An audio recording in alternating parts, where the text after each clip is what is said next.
လွန်ခဲ့တဲ့နှစ်ပေါင်း1000ကျော်ARD မြစ်တဲ့မြစ်ကွေ့မှာအခြေတည်ခဲ့တဲ့ကြီးကျယ်ခမ်းနားတဲ့ပကံပြည်ကြီးအဲ့ဒီအချိန်ကပကံပြည်ဟာအခုလိုစေတီပုထိုးတွေနဲ့ပြည့်နှက်မနေသေးပါဘူးတဘာဝအလှတရားတွေနဲ့ရိုးရှင်းတဲ့ပြည်သူတွေရဲ့ဘဝတွေပဲရှိပါသေးတယ်ဒါပေမဲ့အဲ့ဒီအလှတရားတွေရဲ့နောက်ွယ်မှာတော့အမောင်တုတစ်ခုကတဖြည်းဖြည်းကြီးစိုးလို့နေခဲ့ပါတယ်အမောင်တုတွေကနိုးထလာပါတော့အရှင်မင်းကြီးအနောအထာကတရားအလင်းကိုစောင့်ယူမဲ့တဲ့လားမဖြစ်နိုင်တာဒီပကံမြေဟာငါတို့ရဲ့အမောင်တုအောင်မှာပဲထာဝရရှိနေရမယ်ဖင်းရဲ့တွေးကိုအရှင်ကတောင်းဆိုနေပြီပကံပြည်ရဲ့ကံကြမ္မာက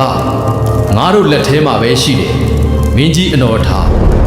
ငါတို့ကိုမလွန်ဆန်နိုင်စေရဘူးငါပြည်သူတွေအမောင်ထဲမှာလမ်းပြောင်နေကြပြီ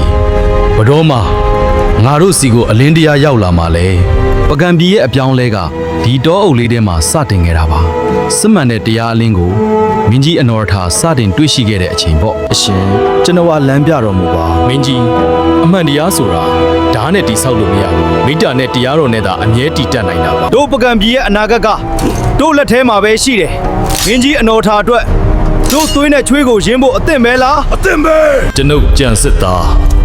အရှင်မင်းကြီးရဲ့ခြေတော်ရင်းပါသွတ်စာတော်ခံယူပါတယ်အရှင်ညွှန်ကြားရာအရက်မျက်နှာတိုင်းကိုကျွန်ုပ်အောင်နိုင်စေရပါမယ်ကျွန်ုပ်ရဲ့ဓာတ်ဟာအရှင်မင်းကြီးရဲ့ဓာတ်ပါပဲ